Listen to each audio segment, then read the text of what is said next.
Brandon Hudgins inspires patients to celebrate their victories, no matter how small, and he openly shares his struggles with vasculitis so that no patient feels alone.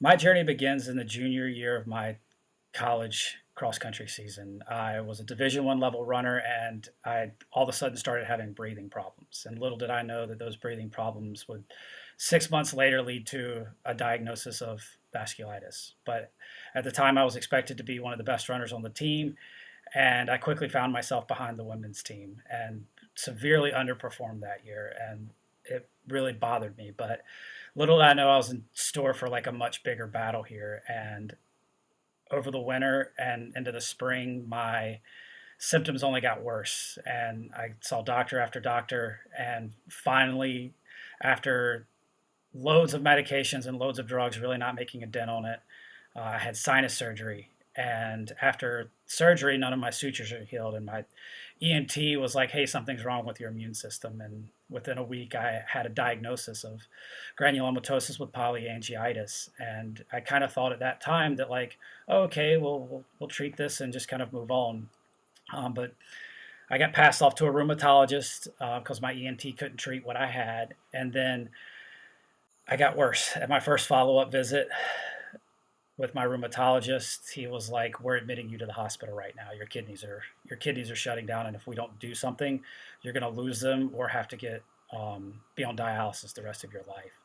And so they kind of threw everything and the kitchen sink at me to save my kidneys. And I spent about a week in the hospital, just kind of taking in every medication that my body literally would handle.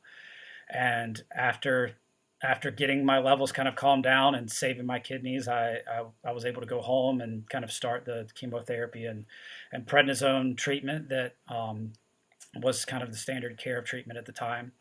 And after several months, I was kind of able to start feeling better because of how bad I had felt at the time and how bad a shape my body was in. I was in the middle of chemotherapy treatment, but all of a sudden feeling better. A few months later, I was declared in remission. And over the last 14 years, I've had three relapses, but I've also had like 4 or 5 years at a time where to the average person, I would look normal. In 2015, I was able to finally break 4 minutes in the mile at 28 years old. It had been a lifelong dream of mine. I had dreamed about it since I was 13 years old. I obviously thought I was going to do it a lot younger, but I didn't.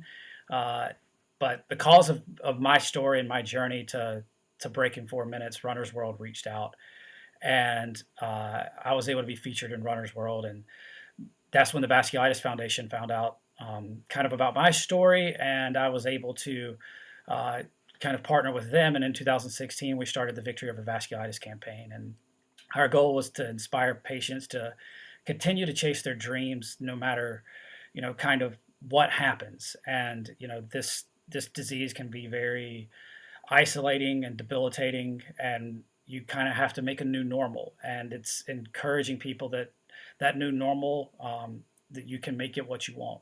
And sometimes you're going to feel horrible, and sometimes a victory that day literally might be getting up and making yourself a sandwich. It might be going around the block for a walk, or it might be running 10 miles.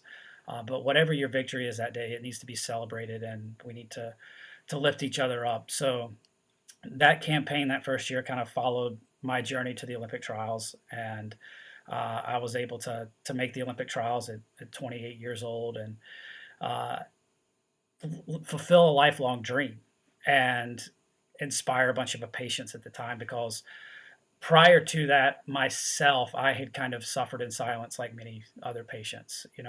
I was 7 years in before I met another patient at all. I'd had some kind of email correspondence with a few that had kind of heard about my story through the grapevine, but no real consistent contact with patients. And then, obviously, in doing direct patient outreach work with the Vasculitis Foundation, that very quickly changed. And in 2017, I was able to meet another group of young adults that were all diagnosed around roughly around the same age. We were all in our late 20s. We all had very similar stories, and it's having those friends over the last 4 or 5 years as stuff has kind of been up and down for me again. I had another relapse in 2017.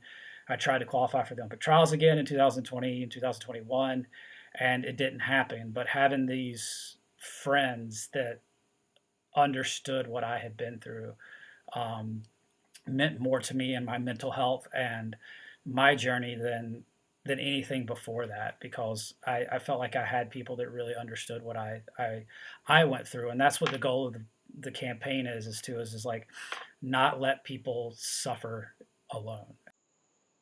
I do what I can, and I kind of realized a long time ago in dealing with this, I could either be miserable and be upset about what's happened, or I can continue to try to live the life that I kind of dreamed about before I was diagnosed.